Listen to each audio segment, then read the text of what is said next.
My daughter-in-law didn't know I owned the building. She said, "Stop coming around." I was folding towels when the phone rang. Not the cell phone, the house phone. The one that sits on the kitchen counter next to the knife block and the vitamin bottles. Nobody calls that phone anymore except telemarketers, and my sister Carol, who still refuses to learn how to FaceTime. But it was 10 in the morning on a Tuesday. Carol teaches yoga at the senior center on Tuesdays. So I let it ring twice more while I finished the fold on the blue towel my husband bought at Bed Bath & Beyond 12 years ago. The towel had a thin spot in the middle. I remember thinking I should throw it away. I remember thinking I would never throw it away because he picked it out. That was the kind of woman I was. The kind who kept things because someone she loved once touched them. The voicemail picked up. I heard my daughter-in-law's voice. Not her real voice. The voice she uses when she wants something. That bright, tight voice, like a rubber band about to snap. She said, "Mom, it's me. Can you call me back when you get this? It's about the boys." She hung up. No please, no thank you. Just the click. I called her back before the towel hit the basket. That was my mistake. That was always my mistake. I moved too fast for people who are already gone. She answered on the first ring. I could hear the television in the background. A cartoon. The kind where the animals talk and hit each other with mallets. My grandsons were 3 and 5 then, Noah and Caleb. Noah had my husband's eyes. Caleb had my late daughter's smile. That was the cruelest trick of genetics. You look at a child and you see the ghost of someone you buried. Rachel said, "Thank you for calling back." She said, "Can you take the boys this weekend?" She said, "Derek and I need to go to Atlantic City. It's his brother's bachelor party." I said, "Of course." I said, "You know I will always take the boys." She said, "Great." She said, "Drop them off at 7 on Friday." She said, "Pick them up Sunday before dinner." She hung up again. I didn't mind. I never minded. My husband had been dead for 3 years. My daughter had been dead for 6. The boys were the only small, warm things left in my life. I bought new sheets for the guest room. I went to Target and bought the good fruit snacks, the ones without high fructose corn syrup, because Rachel always lectured me about sugar. I cleaned the baseboards in the bathroom because I knew she would check. She always checked. She ran her finger along the top of the door frames when she came over. She never said anything. She just looked at her finger and smiled. That smile should have warned me, but I was 67 years old, and I had been a mother since I was 22, and a grandmother since I was 50, and I did not know how to stop opening my arms. Friday came. I made pancakes with chocolate chips. I blew up the inflatable mattress in the living room because the boys like to sleep next to each other. I put fresh flowers on the kitchen table, peonies, my daughter's favorite. I told myself I was doing it for the boys, but I was doing it for Rachel too. I was always trying to make her like me. That was my sickness. I wanted my son's wife to love me the way I loved her. I wanted her to sit at my table and drink my coffee and tell me about her day. She never did. She drank Pellegrino from the can. She looked at her phone. She answered in monosyllables. And I kept trying anyway, like a dog bringing a dead bird to a woman who hates dogs. They pulled into the driveway at 6:45, 15 minutes early. That was not like Rachel. Rachel was always late. Late to birthday parties, late to school pickups, late to Easter dinner.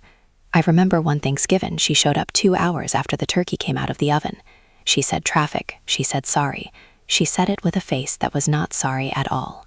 So when I saw her headlights in the driveway at 6:45, I felt something cold move down my spine.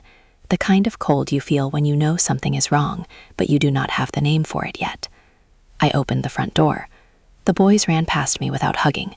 Noah had a new tablet. Caleb had a new stuffed animal. They ran straight to the living room and jumped on the inflatable mattress. I heard Noah say, "Look, it's already blown up." Caleb said, "Grandma has the good snacks." Rachel stood in the doorway. She did not step inside. She was wearing workout clothes, black leggings, a pink jacket.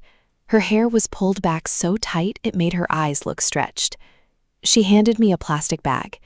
The boys' medication, the boys' pajamas, the boys' toothbrushes that were actually her toothbrushes with the boys' names written in Sharpie on the handles. She said, "Thanks, Mom." She said, "We'll be back Sunday." She said, "Please don't give them too much screen time." I said, "Have fun."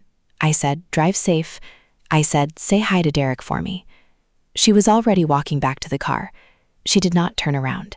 She just lifted one hand over her shoulder and waved.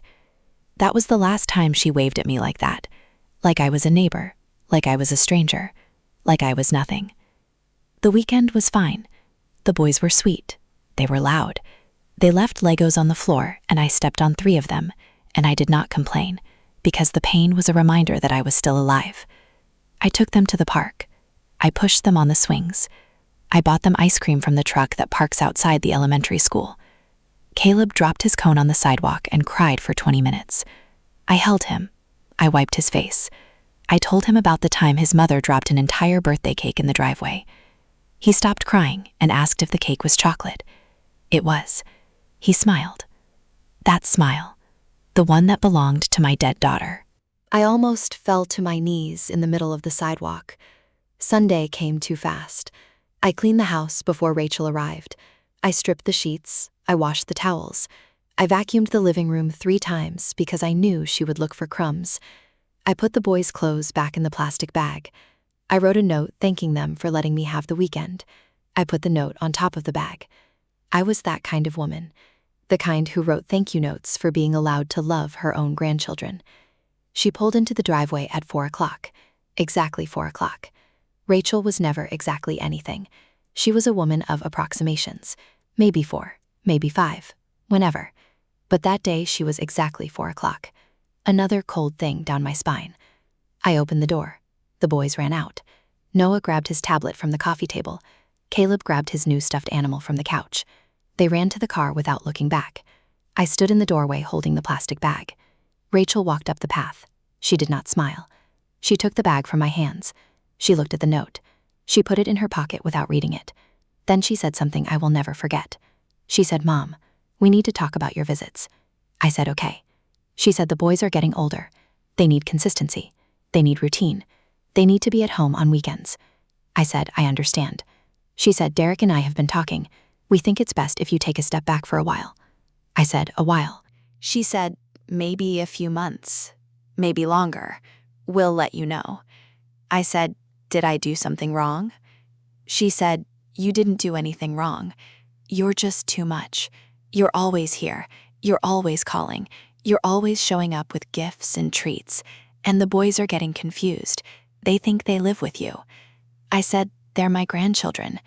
She said, "They're my children." That sentence hung in the air between us like a blade. She was right. They were her children. I was just the grandmother, the woman who babysat, the woman who bought the fruit snacks and blew up the inflatable mattress and stepped on Legos and did not complain. I was the woman who loved them more than I had ever loved anything except the daughter I buried. And none of that mattered because they were hers. I said, "Okay." She said, "Thank you for understanding." She turned around and walked back to the car. I watched her get in. I watched Derek look at me through the passenger window. He did not wave. He did not smile. He just looked at me the way you look at a problem you have finally solved. The car backed out of the driveway. I stood there for a long time. The sun was going down. The peonies were starting to wilt. I went inside and sat on the couch. I did not cry. I just sat there. The house was too quiet. The inflatable mattress was still on the living room floor. I did not put it away for 3 days. That was the beginning. That was the small crack. But the crack was not in my life. The crack was in the floor of their life, and I was about to fall through it. I did not see my grandsons for 2 months. Rachel stopped answering my calls. Derek stopped answering my texts. I would drive past their house sometimes, not to spy, just to see if the lights were on, just to see if the boys were playing in the front yard. The blinds were always drawn. The yard was always empty. I started to wonder if they had moved. I started to wonder if they had changed their phone numbers. I started to wonder if I had died, and nobody had bothered to tell me. Carol told me to stop driving past their house. She said, "You are torturing yourself." She said, "Let them come to you." I said, "What if they never come?" She did not answer. That was her way. She would rather say nothing than say the thing that would break you. Then one night, my phone rang at 11 o'clock. It was Derek. I had not heard his voice in 8 weeks. He sounded tired. He sounded small. He said, "Mom, can you come over?" Rachel left. She took the boys. I don't know where she went. I said, "I'll be there in 20 minutes. I drove faster than I should have. I did not care about speed limits. I did not care about stop signs. I only cared about getting to my son.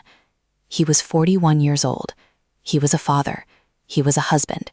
And he was crying on the phone like a little boy who had lost his mother in the grocery store. When I got to the house, the front door was open. The lights were on in every room. Derek was sitting on the floor of the living room. The coffee table was overturned. There were broken plates in the kitchen. I could see them from the hallway. Shards of white ceramic scattered across the tile, like pieces of a life that had exploded from the inside.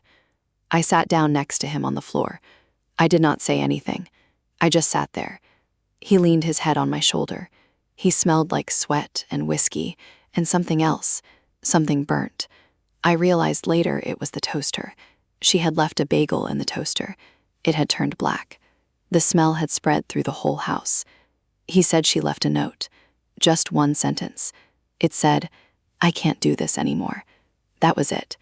No explanation, no address, no plan for the boys. Just, "I can't do this anymore." I said, "We will find them." I said, "We will figure this out." He said she took all the money, the joint account, the savings, the college fund for the boys. She cleaned it out this morning while I was at work. That was when I started to understand. This was not a fight. This was not a separation. This was a robbery. She had been planning this for months, maybe longer. The weekends away, the time alone with the boys, the distance she created between Derek and his children. It was all part of a blueprint I could not see because I was too busy folding towels and buying fruit snacks and trying to make her like me. I stayed at the house for 3 days. I cleaned the broken plates. I scrubbed the burnt smell out of the kitchen. I made Derek eat soup and toast. He did not want to eat. He did not want to sleep.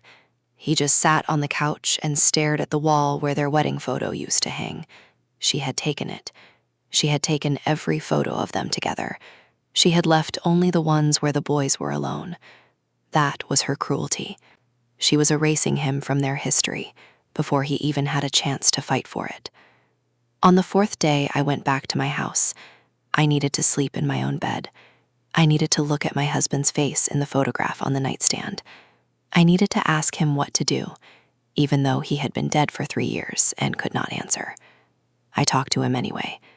I talked to him every night. I told him about the broken plates. I told him about the burnt bagel. I told him about the look on Derek's face when he said she cleaned out the college fund. I told him I was sorry. I told him I should have seen it coming. I told him I should have protected our son. The photograph did not answer. It never did.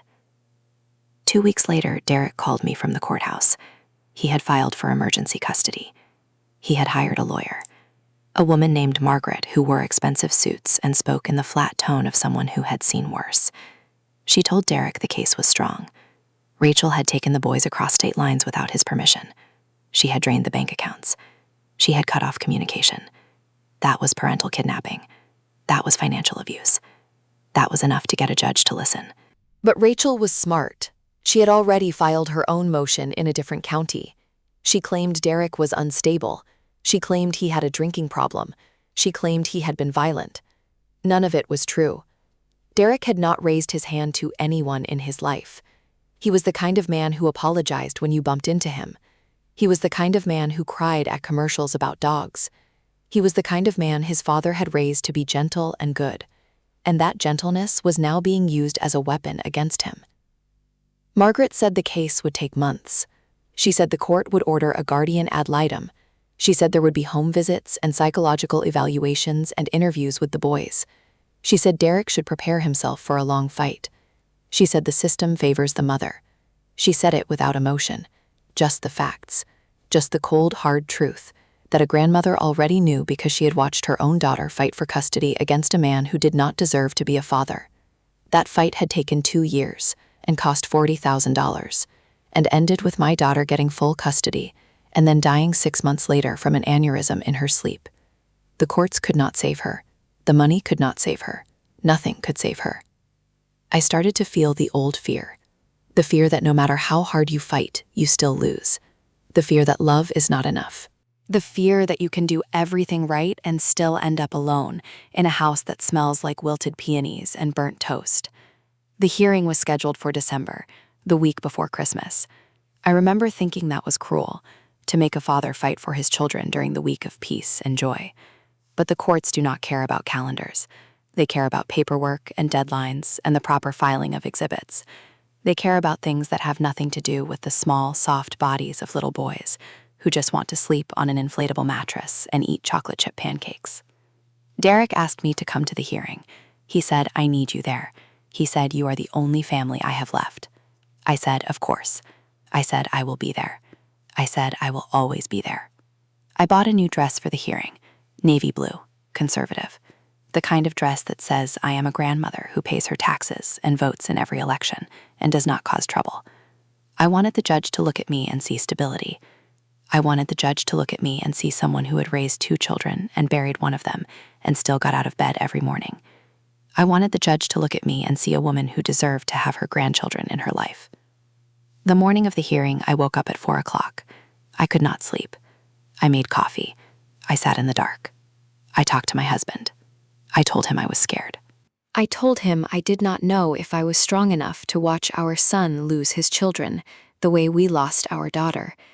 I told him I did not know if I could survive another funeral, even if it was just the funeral of a family that used to exist.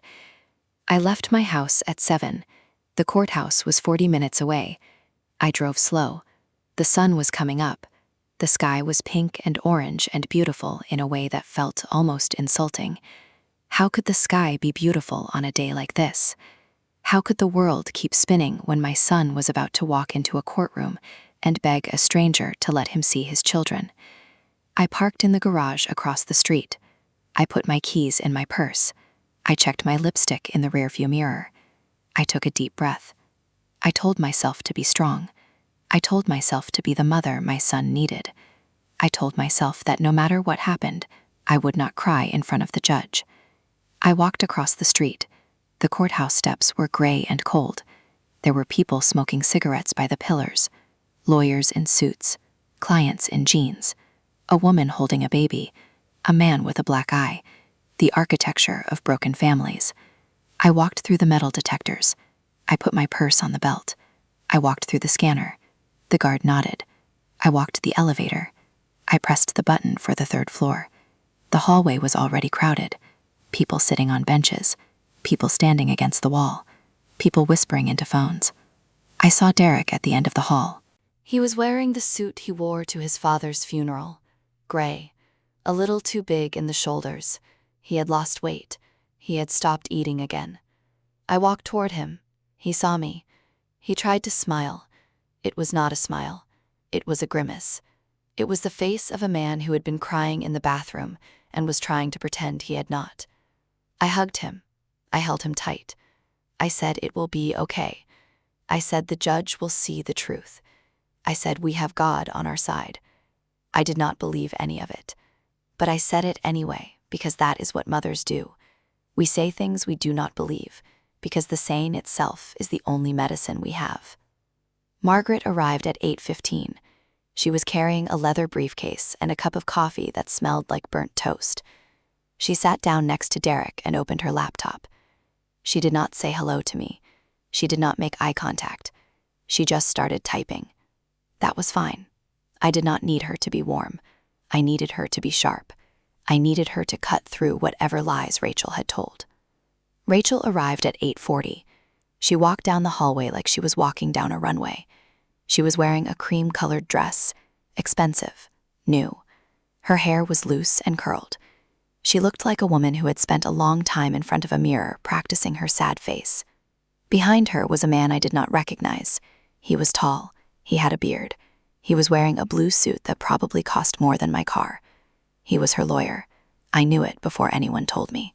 I could see it in the way he put his hand on her lower back, the way he guided her to a bench, the way he whispered something in her ear that made her look down at the floor like she was about to cry. She did not look at Derek.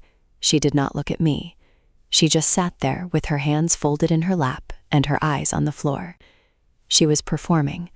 She was playing the role of the wronged mother, the woman who had to flee her own home to protect her children, the woman who had no choice but to take the money and run because the man she married was a monster. I wanted to stand up and scream. I wanted to walk over to her and grab her by her cream-colored shoulders and shake her until her teeth rattled. I wanted to say, "Look at me. Look at what you are doing to my son. Look at what you are doing to those boys. Look at the grandfather they will never know. Look at the aunt they will never meet. Look at the family you are destroying because you are bored or angry or broken or whatever excuse you have written in that little notebook you keep in your purse." But I did not scream. I sat there. I folded my hands. I stared at the wall. I waited.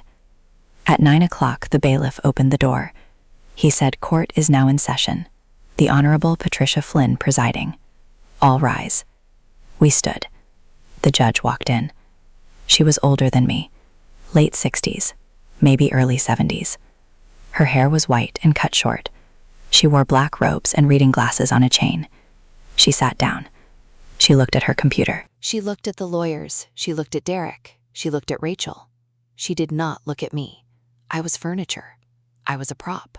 I was the grandmother who did not matter. Margaret stood up. She stated Derek's case. She talked about the joint account, the college fund, the unauthorized move across state lines. She talked about Derek's steady job, his clean record, his willingness to co-parent. She talked about the home study that had been completed by a social worker. She talked about the psychological evaluation that found no evidence of instability or violence. She talked for 20 minutes. She was calm. She was precise. She was everything a lawyer should be. Then Rachel's lawyer stood up. His name was Bradley. He had perfect teeth. He had a voice like honey. He said, "Your Honor, this is not a case about money. This is a case about safety." He said, "My client left the marital home because she feared for her life and the lives of her children." He said, "We have evidence." He said, "We have witnesses." He said, "We have a sworn affidavit from the paternal grandmother." I did not hear the rest of his sentence. I heard only those 3 words, paternal grandmother. That was me. He had an affidavit from me, but I had never given anyone an affidavit. I had never spoken to a lawyer. I had never been interviewed. I had never signed a document. I had never said anything against my son. I looked at Derek. His face was white. He was looking at me, not with anger, with confusion, with fear, with a question he could not ask out loud. The judge said, "Let me see that affidavit." Bradley walked to the bench. He handed the judge a piece of paper. The judge read it. She read it slowly. Her face did not change, but her eyes moved back and forth across the page like a metronome. When she finished, she looked up. She looked at me. She said, "Mrs. Connolly, is this your signature?" The bailiff brought the paper to me. I took it. My hands were shaking. The paper was warm from the judge's hands. I looked at the signature at the bottom. It was my name, Susan Marie Connolly, written in blue ink, written in handwriting that looked like mine, but was not mine. The loops were wrong. The slant was wrong. The pressure was wrong. Someone had practiced my signature. Someone had studied it. Someone had learned how to make the S curve and the C close and the Y drop below the line. I looked at the text above the signature. It was typed, single-spaced, 2 paragraphs. It said, "I am the paternal grandmother of Noah and Caleb. I have witnessed my son, Derek Connolly, behave violently toward my daughter-in-law, Rachel Connolly, on multiple occasions. I have seen him push her. I have seen him grab her by the arm. I have seen him kneel at her in front of the children. I fear for the safety of my grandsons. I support Rachel's decision to remove them from the home. I do not believe Derek should have unsupervised visitation." I looked up. The judge was waiting. Derek was waiting. Margaret was waiting. Rachel was watching me. Her face was calm.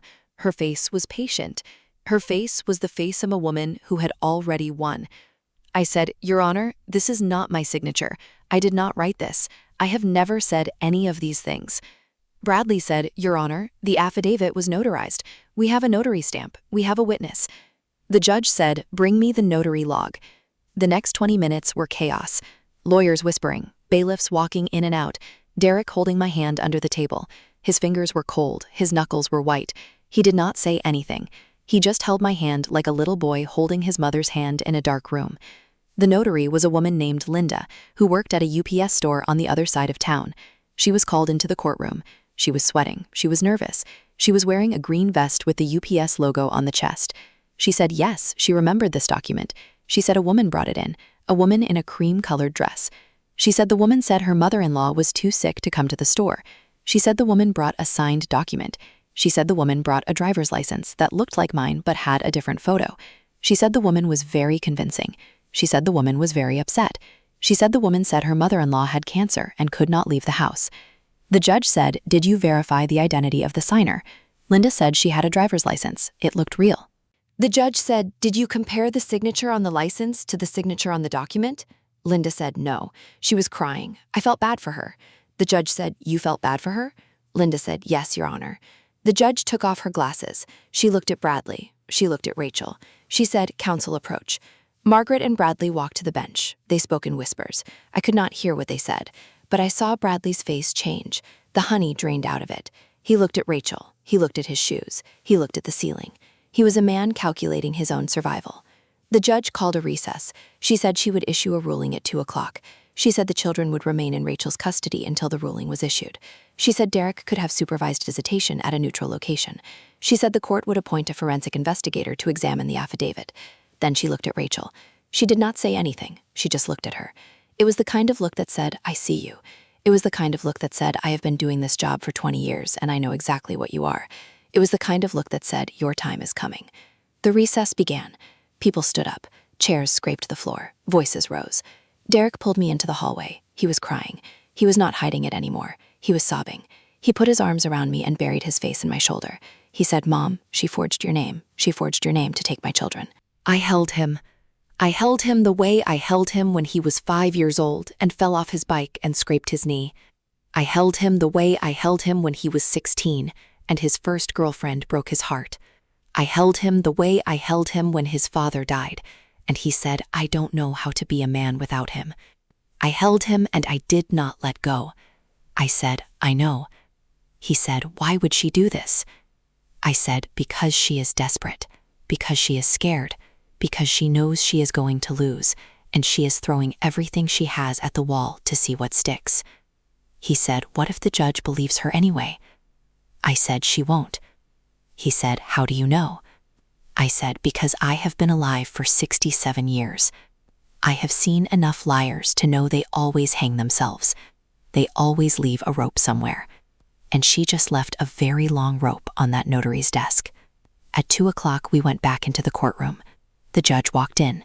She sat down. She looked at Rachel. She said, "Mrs. Connolly, I am ordering a forensic examination of the affidavit. If the signature is found to be a forgery, I will refer this matter to the district attorney's office for criminal prosecution. I am also ordering that the children be returned to the state within 48 hours.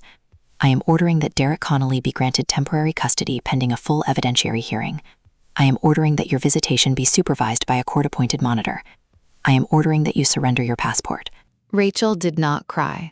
She did not speak. She just sat there. Her face was the color of the cream-colored dress. Her lawyer put his hand on her arm. She shook it off. She stood up. She walked out of the courtroom. She did not look at Derek. She did not look at me. She walked past the benches and through the doors and into the hallway. And I never saw her again. Not in court. Not at a family gathering. Not at a school play. Not at a birthday party. She vanished like smoke. The forensic report came back 3 weeks later. The signature was a forgery. The notary lost her license. Bradley withdrew from the case. Rachel did not appear at the next hearing. The judge issued a warrant for her arrest. She was found 2 months later in a motel in Nevada. She had cut her hair. She had dyed it brown. She was working as a waitress at a diner. The boys were with her. They were enrolled in a school under false names. They were wearing clothes from Goodwill. They had not seen a doctor. They had not seen a dentist. Caleb had an ear infection that had gone untreated for so long it had caused permanent damage to his hearing. The police brought the boys back to Derek. They were scared. They did not know who he was at first. He had to show them photographs. He had to show them the house. He had to show them their bedrooms. He had to sit on the floor and cry and wait for them to remember that he was their father. They remembered. It took 3 days. 3 days of Noah asking, "Where is Mommy?" 3 days of Caleb crying for a woman who had ruined his hearing. 3 days of Derek not sleeping, not eating, not leaving their side. On the 4th morning, Noah came downstairs and said, "Daddy, can I have pancakes?" Derek made pancakes. He put chocolate chips in them. He sat at the table and watched his son eat, and he cried. And he did not care that he was crying. Rachel was arrested. She was charged with forgery, perjury, parental kidnapping, and identity theft. She pleaded guilty to a lesser charge. She was sentenced to 18 months in state prison. She served 14. She was released on parole. She moved to Florida. She married a man she met in a halfway house. She had another child, a girl. She named her Susan. I found that out from Google. I was sitting in my living room at 2 in the morning. I could not sleep. I typed her name into the search bar. I scrolled through the results. I found a birth announcement. Susan Marie Palmer. Born June 3rd, 7 pounds, 2 ounces. Parents, Rachel Palmer and Michael Palmer. I stared at the screen for a long time. She named her daughter after me. The woman who forged my signature. The woman who tried to destroy my son. The woman who broke my grandson's eardrum. She named her baby after me. I do not know what that means. Maybe it means she is sorry. Maybe it means she is sick. Maybe it means she is so broken that she cannot tell the difference between love and destruction. Maybe she named that baby Susan because she wanted to keep a piece of me, even after she burned down everything else. I will never know. I stopped looking her up after that night. I closed the laptop. I poured a glass of wine. I sat in the dark. I talked to my husband. I said I don't understand people. I said I raised our children to be good. I said I loved that woman like she was my own daughter. I said I bought her birthday presents and Christmas gifts, and I never once missed a recital or a game or a school play. I said I was there. I said I was always there. And she still tried to destroy us. My husband did not answer. He never does. But I keep talking to him anyway, because the talking is the only thing that keeps me from going completely silent. Derek has the boys full-time now. Noah is 9. Caleb is 7. They are good boys. They are loud and messy, and they leave Legos on the floor, and I still step on them, and I still do not complain. Caleb wears a hearing aid now. It is pink, because that was the only color they had at the clinic, and he refused to wait for a different one. He says pink is his favorite color now. He says pink means he can hear his grandmother say, "I love you." I say it every time I see him. I say, "I love you." I say it more than I need to. I say it so many times that Noah rolls his eyes and says, "Grandma, we know." But I keep saying it because there was a time when I did not know if I would ever get to say it again. There was a time when a woman in a cream-colored dress stood in my doorway and told me to stop coming around. There was a time when I folded towels and bought fruit snacks and cleaned baseboards for a woman who was already planning to erase me from her children's memory. I am 71 now. I live alone. The house is too big. The towels are starting to fray. The peonies bloom every spring, and I cut them and put them on the table, and they wilt, and I throw them away. And I tell myself I will not buy more next year, but I always do. Because my daughter loved them. Because the boys loved them. Because the color is the same color as the sky the morning I walked into that courthouse, not knowing that my daughter-in-law had been practicing my signature for weeks. I do not hate her. I thought I would. I thought I would carry hatred in my chest like a second heart. But I do not. I feel something else. Something heavier. I feel tired. I feel the weight of loving people who do not know how to be loved. I feel the weight of opening your door and your arms and your bank account to someone who sees all of that and thinks not thank you, but what else can I take? The boys come over every other weekend now. Derek brings them. He stays for dinner. He falls asleep on the couch watching football. I cover him with a blanket. I look at his face.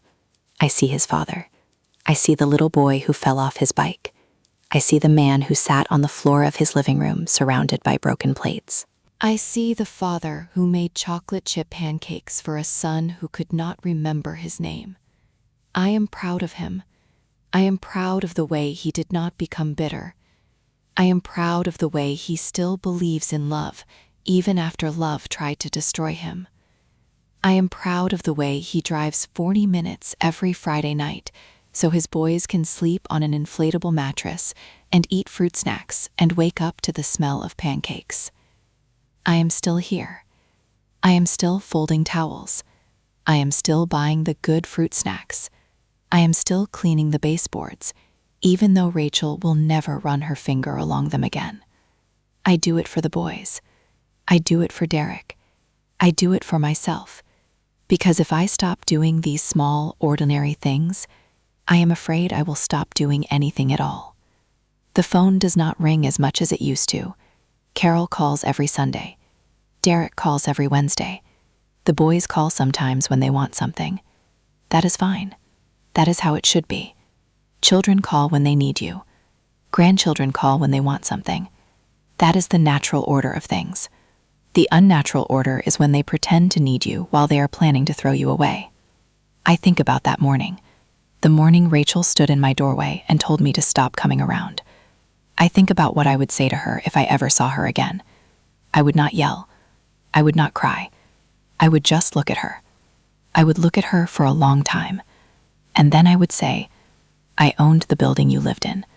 The whole time. The duplex on Maple Street, the one with the blue shutters. I bought it when you were pregnant with Noah.